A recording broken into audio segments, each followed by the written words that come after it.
Ivanka Trump just walked into a federal courtroom smiling and walked out, with a public meltdown that left even her father's legal team stunned. What began as a polished performance crumbled under 5 minutes of cross-examination. But what broke her wasn't a lawyer's question. It was her own words from years ago. So what did she say? Before we get to this explosive moment, tell us where you're watching from.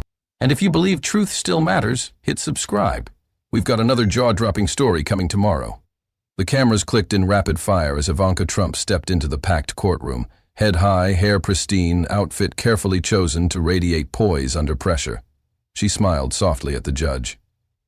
Reporters whispered, some marveling at her composure, others noting the tension coiled beneath her calm surface. This was her moment to prove, as always, that she was not like the rest of them, that she was untouched, above the chaos. The adult in the room, but it took less than 5 minutes for that image to begin crumbling. Live in front of the press, under oath. A lawyer for the New York Attorney General held up a document. Ms. Trump, did you authorize this 2011 valuation of Trump Park Avenue? He asked. Ivanka hesitated. I don't recall the details, she replied smoothly. But the attorney wasn't done. He projected an email onto the courtroom screen. It was her email, her words, her signature. In it, Ivanka actively discussed inflating property values for favorable loan terms. A hushed ripple moved through the courtroom. Ivanka blinked, her fingers clenched ever so slightly. The judge leaned forward. No help was coming. Live coverage cut to stunned anchors. MSNBC's Chiron read, Ivanka Trump, caught by her own words. By the time she left the courtroom that afternoon, Ivanka was trending globally, not for her fashion, not for her grace, but for the moment she stood accused of knowing far more than she ever admitted. The public image she had so carefully built, separate from her father's rhetoric, polished, inoffensive, was cracking under the weight of receipts. The footage would play again and again on news loops, TikToks, and YouTube compilations. But what viewers couldn't stop watching wasn't just the document. It was her face. The transformation, from controlled to cornered, was undeniable. And in that moment, a nation watched as a daughter of the former president stopped being a bystander to the chaos and became part of the center of it. Ivanka Trump walked into the Manhattan courthouse not as a firebrand, not as a loyalist draped in flags, but as the poised image of discretion. Her beige coat, soft-spoken tone, and tightly controlled demeanor stood in stark contrast to the circus surrounding her father's legal woes. She wasn't here to deflect. She was here reluctantly to testify. For years, Ivanka had been cast as the acceptable face of the Trump empire, the daughter who could bridge Fifth Avenue and the White House, a blend of fashion, diplomacy, and corporate strategy. She presented herself as above the noise, carefully curating her distance from the scandals that dogged Donald Trump's brand. But her presence in court that day shattered that illusion. Long before the courtroom, Ivanka cultivated a powerful myth. She was different, more reasonable, more refined, more apolitical. She had walked away from the Trump Organization in 2017. She rarely appeared in campaign rallies, and yet, the documents didn't lie. She had been deeply involved in the real estate deals at the heart of the civil fraud case, signing off on valuations, corresponding with banks, reviewing asset portfolios. Her emails weren't campaign slogans, they were spreadsheets and negotiations. This wasn't a case about her father's words. It was about her paper trail. Behind her controlled public image was a core contradiction. Ivanka wanted the credibility of corporate womanhood, the softness of diplomacy, and the influence of proximity to power, all while sidestepping accountability. But in court, there was no sidestepping. Under oath, her brand didn't matter. The prosecution didn't care about her elegance or her smile. They cared about the signature on the Deutsche Bank memo, the valuation jumps between internal documents and loan applications, the sequence of dates that placed her in rooms where numbers were manipulated. For once, Ivanka couldn't outsource the explanation. She answered softly. I don't recall. Became a refrain. But it wasn't just about memory, but about image preservation. Every non-answer was a calculation. Every pause was less about legal exposure and more about narrative control. But the courtroom wasn't a boardroom or a gala. The spotlight here was harsh, the stakes real. She could dodge, but she couldn't delete. By the end of the morning session, The myth had cracked. A polished air, once protected by style and spin, now stood tethered to documents. Her own, and the story they told without needing to be embellished. The courtroom wasn't built for reality television. But when the New York Attorney General's civil lawsuit brought the Trump family into legal crosshairs, it became an uncomfortable stage for something the Trump organization had always dodged. Accountability, under oath. This wasn't a criminal trial, but the stakes were no less seismic. At its heart was a sweeping accusation. Donald Trump and his children had inflated asset values to secure loans and insurance benefits, while minimizing those same assets to avoid taxes. The defense called it business acumen. The prosecution called it fraud. Donald Trump was the first to testify. Brash, defiant, combative. He treated the witness stand like a rally stage, attacking the judge and dismissing the case as political theater. Donald Jr. followed suit, shrugging at spreadsheets, blaming accountants. Eric Trump was visibly uncomfortable, less aggressive but equally evasive. Each Trump son pointed fingers. Each left more smoke than clarity. And that's what made Ivanka's turn so critical. She wasn't a defendant anymore, but the prosecution positioned her as the missing link between the inflated numbers and the sanitized presentation sent to banks. Ivanka had spent years cultivating distance from the chaos, but the Attorney General's office had emails, calendar invites, call logs. She had been involved in structuring loans, negotiating terms with Deutsche Bank, and crafting the very documents her father now called irrelevant. The legal strategy was subtle, almost surgical. The prosecution didn't accuse Ivanka of shouting or scheming. They pointed to her silence, her polished professionalism, her role in making the numbers look legitimate to outside institutions. The documents showed a pattern. In internal memos, Trump Organization assets were valued conservatively, but once it was time to apply for financing, those numbers inflated, sometimes by hundreds of millions. One property in particular, the Trump National Doral Resort in Florida, became a centerpiece. Internal valuations marked it around $400 million, 0 cents. But when Ivanka's name appeared on communications with lenders, the number ballooned closer to $1 billion, 0 cents. Ivanka wasn't accused of inventing the number. She was implicated by proximity, because she knew. The trial became a slow unmasking. The Trump brand had been bulletproof for decades, but in that courtroom, branding didn't matter. Only signatures, emails, facts. The judge listened. The press reported. The world watched a family empire, famous for bending perception, forced into the rigidity of legal process. It wasn't a fall from grace in the traditional sense. It was a slow peeling away of fiction. A family on trial, not just for fraud, but for the stories they told to stay rich. The courtroom was quiet, expectant. This wasn't Donald Trump or his sons taking the stand, lobbing bobs at the press or dismissing inquiries with bravado. This was Ivanka Trump, poised, composed, and softly dressed in muted navy, projecting calm. As she sat down, her expression was polished but unreadable. She offered a respectful nod to the judge and addressed the attorneys with the same measured tone that had once charmed Wall Street and daytime television alike. The prosecution opened gently, almost as if it were a formality. Questions about her timeline at the Trump Organization. What year did she begin overseeing hotel licensing? Which regions did she focus on? Who signed off on quarterly reports? She answered without hesitation, the corners of her mouth lifting slightly with each smooth reply. The reporters seated in the gallery began murmuring. If the prosecutors thought they were going to break her, they'd underestimated her resolve. Ivanka described her role as strategic but not granular.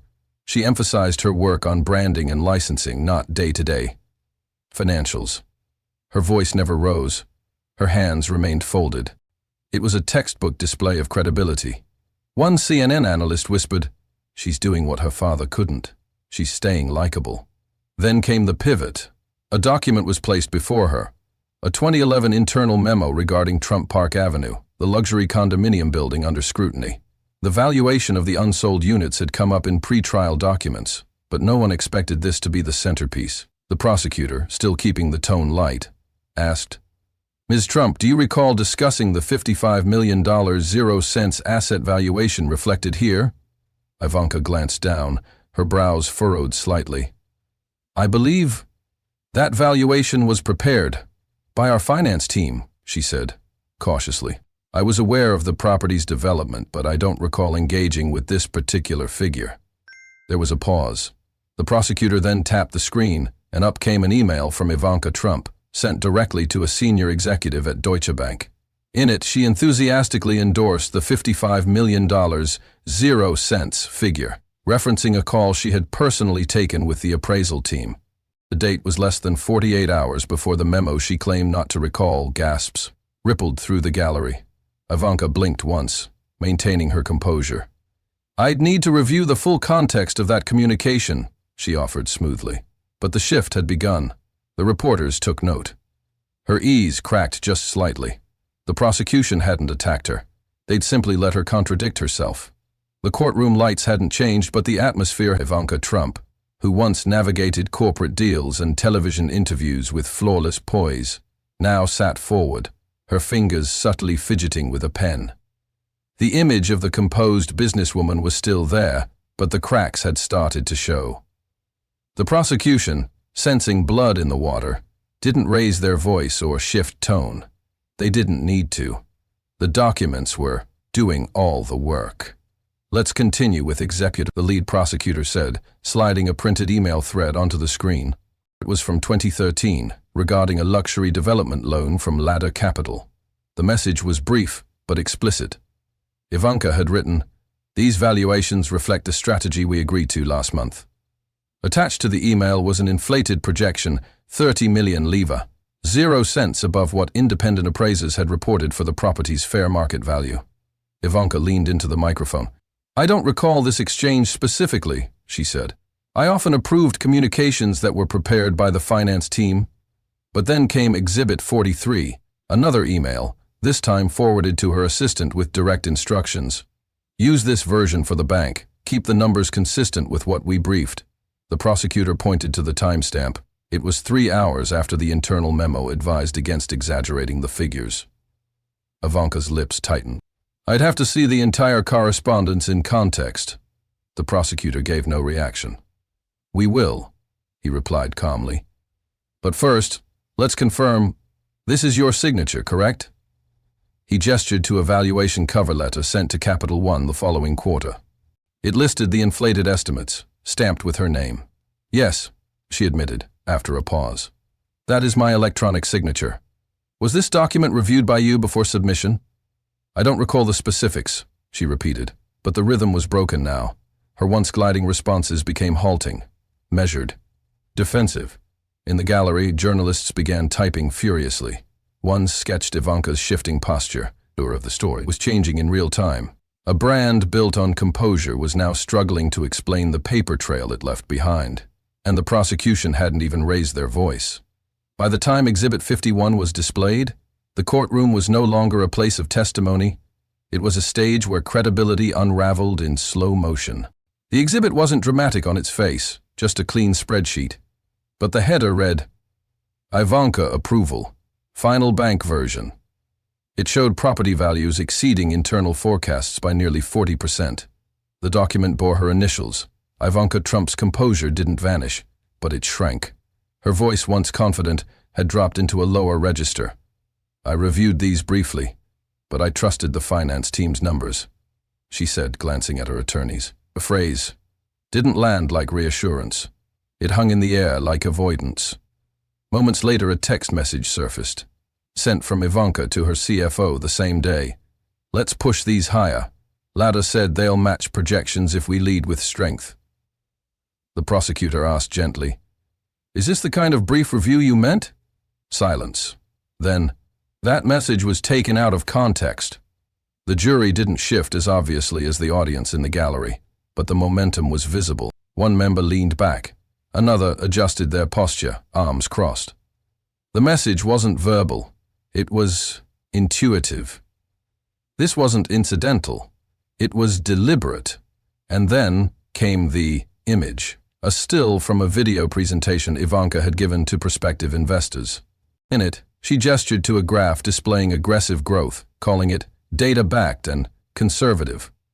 The prosecutor played the clip. Then turned to the screen behind her, where internal documents showed she had overridden the finance team's more modest version the day before the presentation. I don't recall making those changes myself, Ivanka said, but her words were beginning to bounce off walls of disbelief. No outrage, no scandalized objection, just erosion of her image, of her control, of her brand. Sketch artists who had earlier focused on her eyes and posture were now drawing her hands, noting how she twisted a pen until the cap snapped. A minor sound, but in that silent room, it felt like punctuation. Legal analysts began living. Another posted, "Even if this isn't criminal, it's a reputational body blow." And perhaps the most telling reaction came from an unlikely corner. Fox News legal analyst Jennifer Nunes tweeted, "You can't sit this one out with poise. The paper trail speaks louder." The court adjourned, but the trial, in the public's eye, had already delivered its verdict. The courtroom fell silent as the prosecutor stood and nodded toward the AV technician. With a soft click, the flat-screen monitor on the wall flickered to life. The judge leaned forward. Jurors shifted in their seats. What followed was not a document or a spreadsheet, but a video sharp, clear, and damning. It was Ivanka Trump, sitting at a polished conference table in a 2020 civil deposition, answering questions under oath. The video showed her upright, polished, and composed, her tone confident. She was breaking down asset values of Trump Value and Trump National Dole with remarkable specificity. "The valuation was reflective of the comparative sales at the time," she said in the video. "And of course, we leveraged that figure in the Deutsche Bank presentation." In the courtroom, real-time Ivanka sat 10 feet from the screen. Her posture diminished, her eyes locked on her younger self. She blinked. Once. Then again, Ivanka had spent the morning disavowing memory. She said she didn't recall specific numbers. She wasn't involved in day-to-day valuations. Her lawyers had painted her as a branding figure, not a numbers person. But this video, her voice, her words, cut through that narrative like a blade. The screen split. On the left, 2020 Ivanka explaining how she used discounted cash flow analysis to justify an inflated valuation. On the right, 2023, Ivanka shrinking behind her lawyers, saying, "That wasn't within my purview. The contradiction wasn't just legal, it was visceral." The jury could feel it. So could the public as court sketch artists sharpened their pencils and political commentators tweeted in disbelief. The prosecutor didn't raise their voice. They simply turned to the bench and asked, "Your Honor, may we clarify whether the witness stands by her previous testimony or her current statements?" Judge Engeron, his face unreadable, nodded slowly. "Ms. Trump?" Ivanka cleared her throat. I would need to review the full context." "Ma'am," the prosecutor said, gently but with edge, "this is the full context." Gasps. One juror's brow furrowed. Another glanced at the clock. But no one looked away. The judge's voice broke the silence. "Let the record reflect the video's timestamp and the court's observation of the discrepancy." Ivanka's lawyer whispered something in her ear, but she didn't respond. The camera crews weren't allowed inside, but the courtroom artist captured every inch of the moment. Her hands clenched beneath the table, the tiny glint of sweat at her temple. And outside, the moment went viral within minutes. MSNBC aired the side-by-side footage with the chyron. Ivanka Trump. CNN labeled it, "The Turning Point." Even Fox News aired the footage, carefully, but they aired it. The internet swarmed with hashtags. Deposition Ivanka, she knew. Split-screen collapse inside the courtroom. The judge paused before proceeding. He looked at the defense table, then back to the prosecution. "Proceed," he said, but everyone knew. Something irreversible had just happened. Not just a moment of contradiction, but the unraveling of an image, years in the making. The prosecutor stepped forward with a quiet confidence, holding a thin folder that seemed far too small to cause damage. Until she opened it. "Ms. Trump," she began, "do you recognize this document?" Ivanka adjusted her posture, glanced briefly at the paper projected onto the courtroom screen. It was a letter from 2016, addressed to Deutsche Bank, outlining projected revenues for Trump Dole. Her signature was at the bottom, flowing, unmistakable. She took a breath. "That was part of a presentation prepared by our team. I can't say if I reviewed every page in full." The prosecutor didn't flinch. "Let's look at another." A second document appeared, another letter, this time to a private equity firm evaluating Trump Park Avenue. The content? Inflated asset values inconsistent with appraisals entered into evidence earlier that week. And again, her signature. This one? Ivanka glanced at her attorney, then back at the screen. Again, that would have gone through several internal reviews. I may have signed it, as a formality. The gallery stirred. Reporters began scribbling. The prosecutor's voice stayed measured. May I remind the court that Ivanka Trump, in her deposition under oath, described herself as deeply involved in asset management strategy between 2015 and 2017. The judge nodded. You may proceed. The next image displayed a third document, this time a scanned memo from a now former assistant. In the body of the email, the assistant wrote, Ivanka asked me to flag this for her signature first thing. She said she wants it on the CEO's desk by noon. Silence. The prosecutor let the words linger before continuing. Ms. Trump, would you like to amend your previous statement? Ivanka's voice lowered slightly. It's possible I signed it intentionally, but I... Before she could finish, the prosecutor slid the final page onto the screen. This email thread shows you not only requested the valuation, but also approved the language after edits. You responded, quote, Perfect. Send it out. Gasps again. The defense table went still. Ms. Trump, he said slowly. Ms. Trump, he said slowly. These signatures are not ceremonial. They're representations of financial facts given to banks and lenders. You understand that, correct? Yes, Your Honor, she replied, her voice quieter now. The representations. The New York Times would later describe the moment as the exact second the courtroom atmosphere froze. Even the usually composed Fox News legal analyst posted on X. The signature trail is bad, really bad. Then the prosecution delivered the final blow. Not a document, but a quote. From the same assistant, who testified under oath that Ivanka personally reviewed all outgoing valuation memos in red pen. The quote read, She told me, I want my signature on anything that speaks to our bottom line. Ivanka didn't respond, her hands folded in her lap. The judge looked at the defense. Do you need a moment?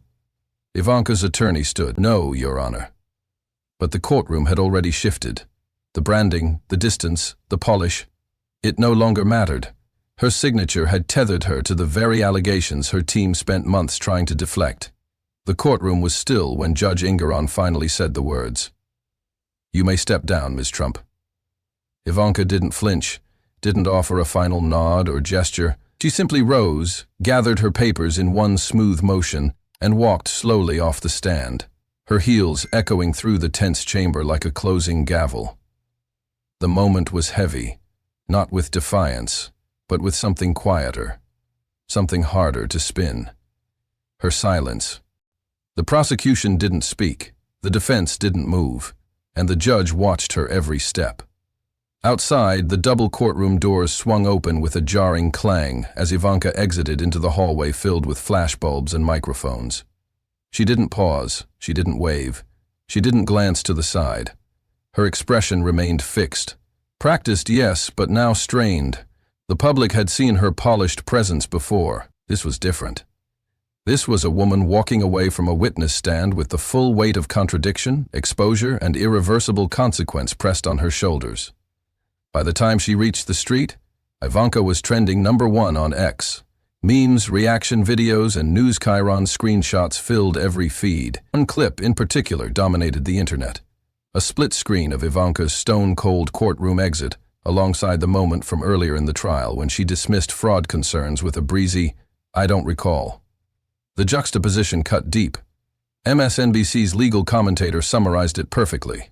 Her brand was built on poise and polish, but when it came time to speak truth, all she gave us was silence. CNN's chyron ran a single phrase for hours. She knew. By that afternoon, newspapers from coast to coast had locked in their front-page headlines. The New York Times chose, "The quiet collapse, Ivanka Trump's day in court." The Washington Post went sharper. The signature that spoke louder than she did. Inside Trump Tower, former aides reportedly exchanged anxious texts. One message, leaked to the press later, read, "If Ivanka couldn't hold, who's left?" It wasn't just the political world reacting. Fashion magazines, wellness influencers, and even high-end real estate blogs commented on the fallout. Forbes published a full timeline of Ivanka's asset involvement in Trump Organization deals. Teen Vogue posted a breakdown of how media femininity can mask institutional power. No words. No statement. No spin, just the visual of a once unshakable public figure walking out of a courtroom with a case file in hand and nothing left to say. For years, Ivanka had straddled two worlds, the Trump name and her own curated identity. But when the moment arrived to defend herself, she did not wield facts nor emotion. She withdrew. She calculated the cost of every word and decided silence was safer than truth. The cameras never stopped, the world never blinked, and her silence, intentional or not, echoed longer than any testimony. The courtroom silence hadn't even faded before the internet erupted. As Ivanka Trump exited the witness stand without a word, a wave of reaction crashed across every major platform. On X, Ivanka surged to the #1 trending topic within 30 minutes. It wasn't just the political left amplifying it. Moderate conservatives, former Trump donors, and even some Fox News personalities posted variations of the same sentiment. That did not go well.